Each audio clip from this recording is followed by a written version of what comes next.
Before Thanksgiving dinner heats up in our ovens later this week, I have 5 cards for you heating up the sports card market. My name is Jeff Wilson. By day, I invest in tech companies. And at night, I invest in sports cards. Join me on my journey to profit from the hobby we all love.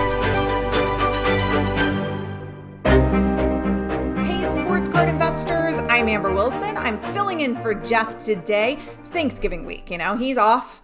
He's making me work, but I'm happy to be here, and I'm even happier to tell you about the 5 cards that I got for you guys today. Now, it feels like it's NBA season. It's not NBA season, but NBA season, particularly this year, feels like it is a year-round kind of sport. We just finished the finals, what feels like 2 minutes ago. And then, of course, NBA trade season began. And now this past weekend, NBA free agency. I think players report to training camp in a week. Then you got preseason a couple weeks later. And yeah, NBA season is right around the corner. So it is a year-round sport right now where we're sitting. And so, of course, I've got some NBA players to talk about today that are heating up the card market. It's not just NBA season, though. NBA offseason, feeling like NBA season. It's actual NFL season.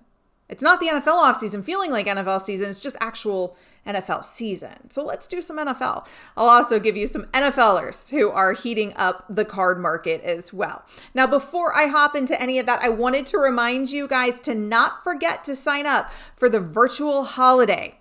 Go check it out at the Sports Card Investor website, sportscardinvestor.com. You click on the virtual tab in the main menu bar. You guys don't want to miss the virtual holiday. All right, let's hop right into it. I want to start in the NFL with a young, exciting player who had an iconic moment a week ago, and that is Kyler Murray. Now, we're just a week removed from his Hail Mary pass to DeAndre Hopkins. That could easily win Play of the Year.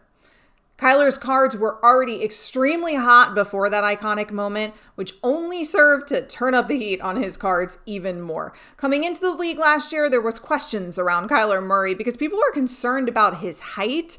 And I'd say that his height is not going to be a hindrance to his NFL career. He's finding a way to make it work. This year, only Dalvin Cook has scored more rushing touchdowns than Kyler Murray, and he has twice as many rushing yards as Cam Newton. We've also seen great decision-making out of Kyler, including how easily he can slide when he's running to avoid taking unnecessary hits. That's, of course, due in large part, I would imagine, to that baseball background that Kyler Murray has. He says he still wants to play baseball. I feel like the football thing's working out for you pretty well, Kyler.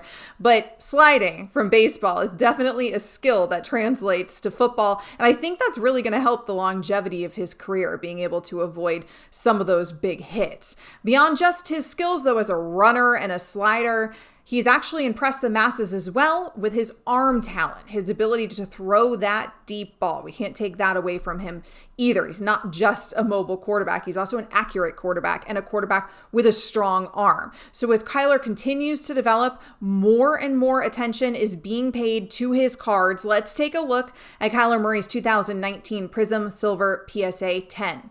Now, over the last 30 days, his card is up 42% in value. People in the hobby are very excited about the trajectory of Kyler Murray and also very excited about that Hail Mary to DeAndre Hopkins. Now, from a young, exciting guy in the NFL to a still young and exciting guy in the NBA, even though he's been in the league now for a minute, I'm talking about Bradley Beal. Now, Bradley Beal is one of the most talked about guys in the trade rumor mill this offseason, and that is bringing a lot of attention to his sports cards.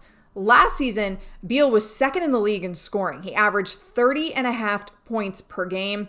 He's quietly become one of the most effective scorers in the league. Of course, though, when you're the best player on a team that has been, mediocre at best. I don't even think I'd call the Wizards mediocre because, of course, of the injuries to John Wall. You just don't end up garnering the same attention you would if you were on an actual contender. So with this talk of these contenders that Bradley Beal might go to via trade, people are getting excited about his cards in the hobby. Now, he was drafted in 2012, so he has been in the league for a minute, but he's just 27 years old. We have to keep that in mind. So many teams are eyeing Beal as a top trade target. Recently, rumors have been heating up. See what I did there? That he is going to get traded to my Miami Heat. Now, I don't know if it's, hey, listen, if the Heat can trade for Bradley Beal and give up KZ Akbala, then I'm all for it. I'm not sure the money works there. But if the Heat are trading for Bradley Beal and giving up Bam and Tyler, now we're putting on the brakes. So it always depends what the Heat have to give up in exchange for Beal. I would imagine that the Wizards would at least want Tyler Hero in exchange for Bradley Beal. We do love ourselves some Tyler Hero down here. So the question becomes, do you want 7 years of Tyler Hero? Do you want 3 years of Bradley Beal? Bradley Beal's already at the height of his career. Do you feel like Tyler Hero can get there? Of course, do you want to wait with Jimmy Butler and a franchise that was just in the NBA Finals? These are all questions that are above my pay grade, but if you do want to hear me talk about them, you can tune in on the radio.com app to 790 The Ticket and hear me 10 to 2 weekdays. Shameless plug right there for my radio show. We talk a lot, of course, of Miami Heat basketball. I don't know if I was the Wizards, if I would trade Beal away right now. It's fun for the market, though, that he's linked in all of these trade rumors. If I'm the Wizards, frankly, I want to see a healthy John Wall next to Bradley Beal and evaluate what I've got, because it's been so long since we've seen those guys play together. Nevertheless, there's these rumors as well where John Wall has asked out. He wants to be traded away from Washington. And if that's the case, then you got to blow it up, right? If you're going to trade away one of those guys, I feel like you might as well blow it up and start over at that point. So maybe Bradley Beal is up for grabs. Either way, these trade rumors where he goes to a team like the Heat, a team that was just in the NBA Finals, those rumors are helping Beal's card value because people in the market are excited about the possibility of him going to a contender. I think they're also excited just about hearing Bradley Beal's name over and over again, and he's such a huge player, and it's rare that one of those guys would be available via trade. So let's take a look at Bradley Beal's 2012 Prism PSA 10. Now, over the last 30 days, of course, the last 30 days, all those trade rumors are out there. Bradley Beal's card is up 68% in value. So you can see that the market is excited about the prospect of a Bradley Beal trade. I wouldn't get too antsy about it. I'm not saying it's not going to happen at some point. I don't think it's happening before the season starts. Another young, exciting, and this is an actual young, exciting player, because again, Beal's been in the league for so long that he feels older than he is. Well, this kid feels like a kid. Shea Gilgeous-Alexander is only 22 years old, and already Shea appears to be the keys to an entire franchise. Now, Shea was drafted 11th overall by the Clippers in 2018, and he was part of that Paul George trade to Oklahoma City in 2019. The Thunder wanted to bring Shea in because of the pure potential that he's had already shown in his very young NBA career at this point. With the recent, of course, departure of Chris Paul, many believe Shea is being set up to become the face of that Oklahoma City Thunder franchise. This kind of visibility is fantastic for his card prices. Shea looks like he's got the tools to become a franchise player also. He's 6'5". He's got nearly a 7-foot wingspan. He's a long guard who is still learning how to best use his height. In just his second season in the league, he's averaging 19 points per game, 6 boards, and Shea has the potential, all the potential in the world to become the face of OKC, which of course would be monstrous for his card value. So let's take a look at his 2018 Prism Silver PSA 10. Now, over the last 30 days, Shea's card is up 72% in value. So the hobby is excited about the future of Shea Gilgeous-Alexander. Now, from the NBA back to the NFL, guys, I want to talk about a vet in Derek Carr. Derek Carr is actually having a really good season. Of course, he is the longtime quarterback of the Raiders. He's the best quarterback in Raiders franchise history, by the way. He, of course, is now playing out in Las Vegas. Now, he was drafted in that 2014 draft in the second round. He's been to 3 Pro Bowls since then. This year, though, through 10 games, he's got 19 passing touchdowns. That's tied for 11th in the league. He's got only 3 interceptions on the season. He's on pace for his third 4,000 passing yard season. Lots of questions have been circulating Derek Carr over the past couple of years about if he could take that next step, if he could become a true leader. Is he really a franchise quarterback for the Raiders? Despite losing to Patrick Mahomes and the Chiefs 35-31 this past week, he showed to everyone that he firmly is in charge of the Las Vegas Raiders offense. And he put up some great numbers. This is just last week. 275 passing yards, 3 passing touchdowns, 1 interception. So like I said, Derek Carr, he doesn't get a lot of attention.